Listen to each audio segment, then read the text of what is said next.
یہ 20ویں صدی کے آغاز کے وقت جسے ہم پورا کہتے ہیں مڈل ایسٹ، بلکہ صرف مڈل ایسٹ نہیں، پورا شمالی افریقہ سلطنت عثمانیہ کا حصہ تھا، خلافت عثمانیہ۔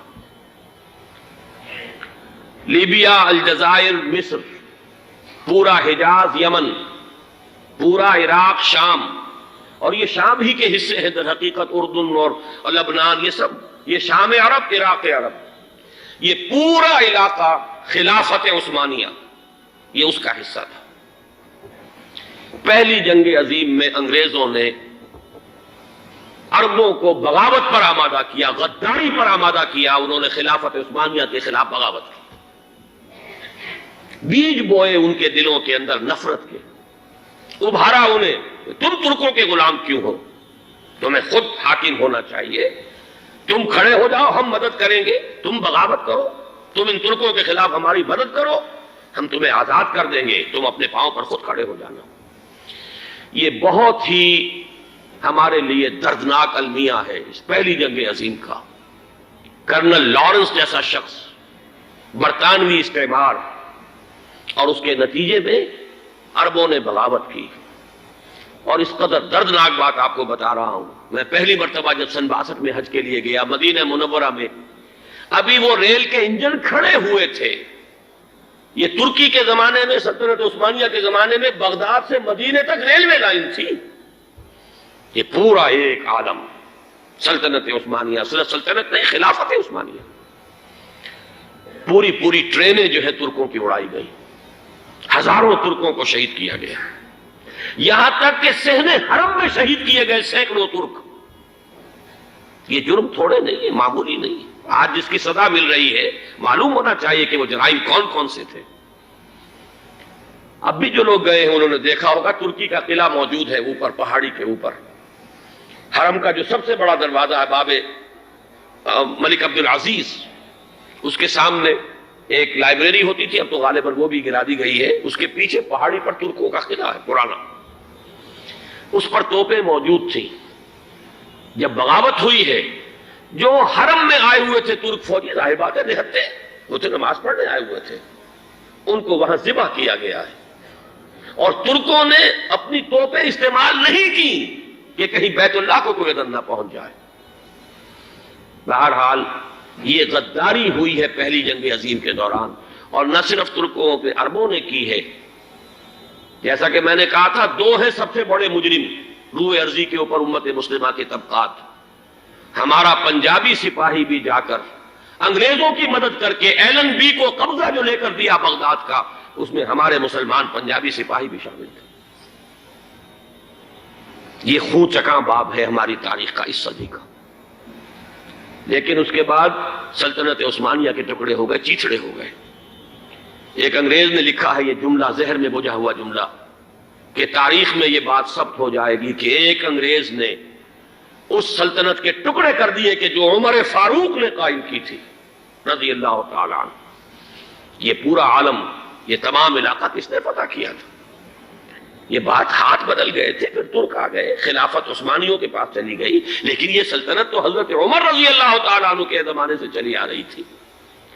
اس کو ایک انگریز کرنل نے، اور اس نے بغاوت میں آمادہ کر کے عربوں کو اور ترکوں کے پیٹھ میں چھرا گھپوا کر ان کے ذریعے سے اور ٹکڑے کر دیے۔ لیکن جب جنگ ختم ہوئی، اب انہوں نے کہا کہ اب ہمیں آزادی دیجیے، تو اب انہیں معلوم ہوا کہ غداروں کو دنیا میں کیا ملتا ہے۔ ٹکڑے کر دیے گئے۔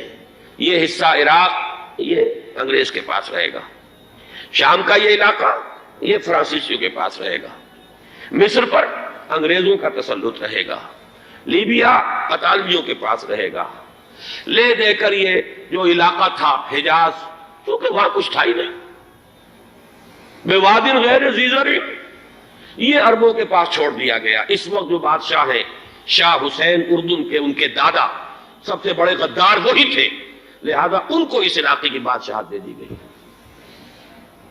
اس کے بعد نجد سے ایک تحریک اٹھی ہے، وہ سعودی جو خاندان ہے وہ نجد سے اٹھا ہے۔ نجد میں اس وقت کچھ بھی نہیں تھا، وہ تو صرف ریت کے تودے تھے اور کچھ بھی نہیں، لہذا ادھر کسی استعماری قوت کو دیکھنے کی ضرورت ہی نہیں تھی۔ وہ تو بعد میں تیل برآمد ہوا، اس کی حیثیت ہو گئی، اور یہ امارات کا علاقہ جو ہے اس کی دنیا میں اب گویا کہ یوں سمجھیے کہ جو سب سے زیادہ اہم علاقے ہو سکتے ہیں روئے ارضی کے نقشے پر، ان میں سے ایک وہ ہو گیا. لیکن یہ اس وقت کی بات میں کر رہا ہوں، کوئی حیثیت نہیں تھی، لہذا اس کو چھوڑ دیا گیا. یہ ہے تاریخی پس منظر، یہ لکیریں جو کھینچی گئی ہیں. یہ ایک ملت اسلامیہ کو جو قومیتوں میں تقسیم کیا گیا، پھر نعرے لگوائے گئے المصر للمصریین الشام للشامیین. اب شامی ایک علیحدہ قوم ہو چکے ہیں، مصری ایک علیحدہ قوم ہو چکے ہیں، عراقی ایک علیحدہ قوم ہو چکے ہیں. یہ ساری تقسیمیں استعمار کی پیدا کرنا ہے، اس کا کوئی تعلق اسلام کے ساتھ نہیں. اب ضرورت تو اس بات کی تھی کہ استعمار کے پنجے جب یہاں سے کچھ ہٹے، دوسری جنگ عظیم کے بعد ایک دور آیا، امریکہ ابھرا ہے دنیا کی عالمی سطح پر سیاست میں. اس کے ہاں کچھ آزادی کے تصورات تھے، اس نے بھی سپورٹ کیا. برطانیہ کمزور ہو چکا تھا، وہ اتنے بڑے علاقے کو ہولڈ نہیں کر سکتا تھا. ہندوستان بھی آزاد ہوا، پھر یہ کہ اور دوسرے علاقوں سے بھی اس کو پسپائی اختیار کرنی پڑی. استعمار کے پنجے جس طرح بھی ہوئے، ان کے سینوں سے، عربوں کے سینوں سے جو ہے گویا کہ وہ ہٹے. لیکن امریکہ نے ایک اپنی بہت بڑی حکمت عملی جو اختیار کی، عالم عرب کے سینے میں اسرائیل کا خنجر پیوست کر دیا تاکہ یہ کبھی آزاد نہ ہو جائیں، ہمارے انگوٹھے تلے رہے، ہماری پالیسی گورن کرے. یہ استعمار کا دوسری جنگ عظیم کے بعد جہاں برطانوی استعمار، فرانسیسی استعمار رفتہ رفتہ یہ ہٹنے شروع ہوئے. صدر ناصر نے انگریزوں کو اٹھا کر پھینکا میڈیٹرینین میں اور دوسرے جگہوں سے. الجزائر نے آزادی حاصل کی فرانس سے، اطالویوں سے جو ہے لیبیا والوں نے آزادی حاصل کی. یہ ہو گیا، لیکن ایک خنجر پیوست کر دیا گیا اسرائیل کا سینہ عرب.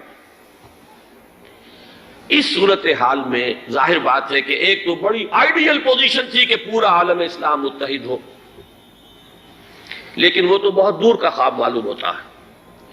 علامہ اقبال سے بڑا کوئی نقیب نہیں ہے ملت اسلامی کی وحدت کا. ایک ہو مسلم حرم کی پاسبانی کے لیے، نیل کے ساحل سے لے کر تا بخا کے کاشغر.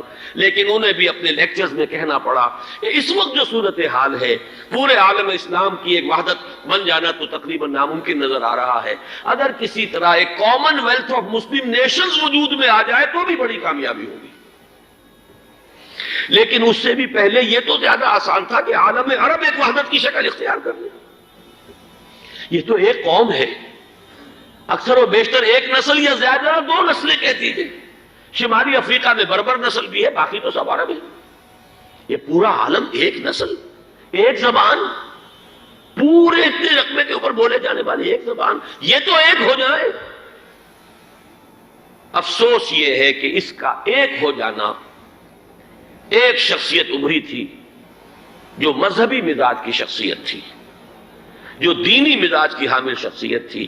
اگر اس کی قیادت میں عالم عرب متحد ہو جاتا تو واقعتاً ایک بہت بڑا جو ہے مرحلہ وہ طے ہو جاتا پوری عالمی ملت اسلامیہ کی ایک وحدت اختیار کرنے کا. وہ شخصیت تھی شاہ فیصل شہید کی. اور اس لفظ کے ساتھ ہی آپ کے ذہن میں آ گیا ہوگا کیوں انہیں شہید کر دیا گیا، کس نے کیا کرایا، کہاں سے تعلیم حاصل کر کے آیا تھا وہ جس نے شہید کیا شاہ فیصل شہید کو. اس کی گردن پر کون سوار تھی، وہ یہودی لڑکی کے جس کے فوٹو بھی شائع ہوئے، ایک گردن پر اٹھائے کھڑا ہوا شہزادہ اپنی ایک یہودی دوست کو، لڑکی کو. اور وہی ہے کہ جس نے جا کر پستول سے شہید کیا ہے. جان میں اچھی طرح جان لیجئے، جیسے بارہا میں نے عرض کیا ہے کہ حضرت عمر کو شہید کرنے والا کہنے کو ابو لولو فیروز تھا، لیکن اس کے پیچھے پورا ایرانی نسل پرستی کا جو پورا پس منظر ہے، اسے تو ہر شخص جس کی ذرا بھی نگاہ جو ہے جو صرف منظر کو نہ دیکھ رہی ہو، پس منظر کو بھی دیکھنے والی ہو، وہ تو جان دے گی کہ ابو لولو فیروز ایک فرد کا نام نہیں تھا، وہ ایران کا انتقام تھا عالم عرب سے. بالکل اسی طریقے سے یہ امریکی استعمار کا ہتھ کنڈا تھا، اسے محسوس ہوا. شاہ فیصل مذہبی مزاج کا شخص یہ ابھر رہا ہے، اور یہ شاہ فیصل کی حکمت عملی کا ذرا آپ اندازہ کیجئے. لاہور میں سمٹ کانفرنس ہوئی، اس میں وہ آئے، سب سے ٹاورنگ پرسنالٹی پورے اس وقت عالم اسلام کے اندر شاہ فیصل کی تھی. اور وہ گویا کہ ایک بہت ہی جس کو کہا جائے کہ ایک بہت ایلڈرلی، ایک بزرگانہ ایک شخصیت جو ہے، اور انہوں نے اپنی دولت کے دروازے، عرب میں وہ مشہور تھے کہ نہایت خسیس اور بخیل انسان ہے، اس لیے کہ وہاں وہ خرچ کرتے تھے حساب کتاب کے ساتھ، لیکن ان کے خزانے کھلے ہوئے تھے عالم اسلام کے لیے، ادھر بھی مدد ہے، ادھر بھی مدد ہے، ادھر بھی کام ہو رہا ہے، ادھر بھی کام ہو رہا ہے۔ پھر انہوں نے تیل کا ہتھیار استعمال کر کے ایک دفعہ امریکہ کو دن میں تارے دکھا دیے تھے، لہذا ان کا ہٹایا جانا سین سے یہ امریکی استعمار کے لیے لازم تھا۔